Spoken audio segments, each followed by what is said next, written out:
Hi, everybody. Welcome back to today's edition of Blockchain and Crypto with your host, Kyle Ellicott. It is Tuesday, July 20th, and wow, do we got a lot to cover around the industries today, both in blockchain and digital assets, along with NFTs. We're going to be talking about stablecoins, so let's get right into it. First up and foremost, Polygon and its team has launched Polygon Studios, a brand new arm for the entire blockchain gaming and NFT or non-fungible token ecosystem.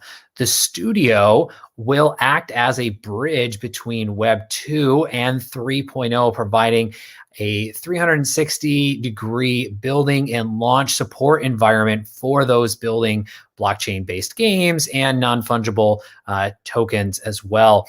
In addition to launch support with big brands and franchises already on Polygon and opening up play-to-earn opportunities for gamers. Now, that's kind of what we have thus far. This announcement was made by the Polygon team yesterday. The website is a little shy into details at the moment, but nonetheless, for those who may not be aware of Polygon and Matic's past, blockchain gaming and NFTs were a huge focus for the blockchain previously as well. So excited to see that continue to evolve for the company. Next up, and speaking of NFTs, digital art marketplace OpenSea made headlines today as it officially reached unicorn status, becoming valued at over $1.5 billion following the completion of its $100 million Series B fundraise that was led by Andreessen Horowitz, or A16Z, who also, by the way, led its earlier fundraise event, or its Series A of $23 million back in March 2021. Now, while the NFT market has said to be cooling down, we've still seen over $3.5 billion and growing transacted in the first half of 2021. Nonetheless, we're starting to see more fundraising from the venture capital community go into this space as well. And OpenSea has also announced, following the fundraising headlines this morning, that per its website will also offer cross blockchain support, starting with gas-free marketplace built on the Polygon blockchain, so that buyers no longer have to pay blockchain fees when making trades on OpenSea, and that creators can fully earn their way into crypto for the first time as well. So again, quick hits. OpenSea becomes a unicorn with $1.5 billion valuation, completes its $100 million Series B led by Andreessen, also offers cross-blockchain support starting with Polygon, and takes away fees as well. Next up, in the stablecoin world, we mentioned earlier in the week, yesterday and last week, that there were going to be some important meetings with U.S. Treasury Department and the U.S. President's Working Group for Financial Markets this week. Those kicked off yesterday, Monday, July 19th, and are continuing as well. Now, the quick outcome from those meetings yesterday is the Presidential's Advisory Group plans to issue recommendations on stablecoin regulations quickly, they said, which translated into the next few months rather than the next few weeks. We'll continue to monitor that as more news comes throughout the rest of the week. But following this stablecoin news, Mastercard will begin piloting a test to how digital assets will be spent or could be spent with its merchants.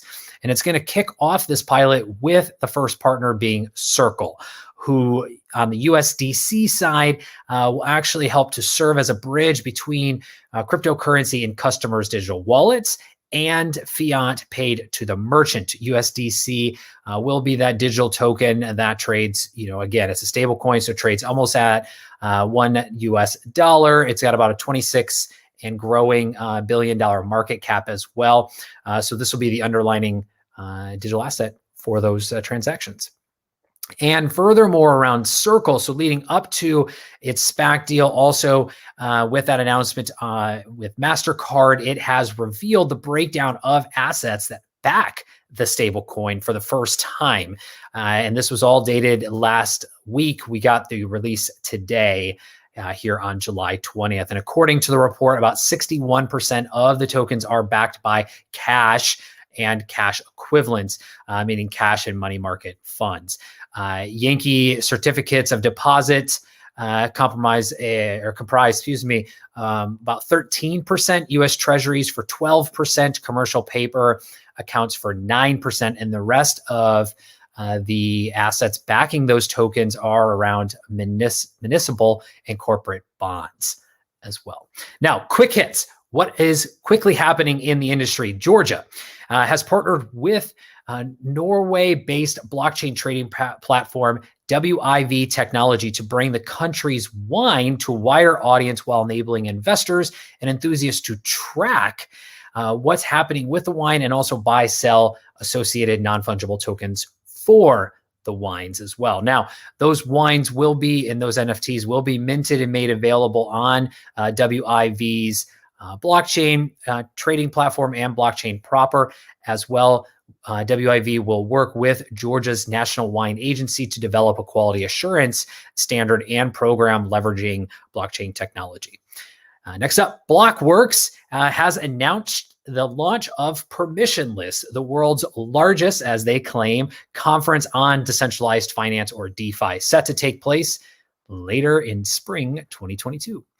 Bison Trails has announced today that it has launched its query and transact node infrastructure on the Solana blockchain to allow Solana developers to access and verify blockchain data, write transactions, and build applications and services, or dApps, as well.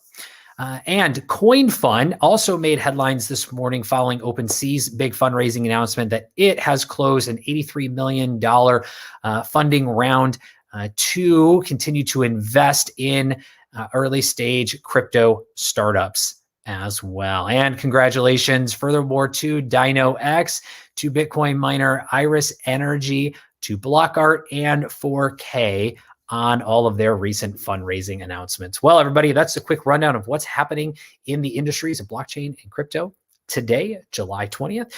Would love to hear from you if you're building anything in these spaces, and otherwise, do reach out everywhere on social media at Kyle Ellicott to connect, reach out, hear what you're working on as well. Big thank you to the Token team, to Maria and Hasmik for making today's episode possible. Everyone have a wonderful day. See you back here tomorrow. Take care.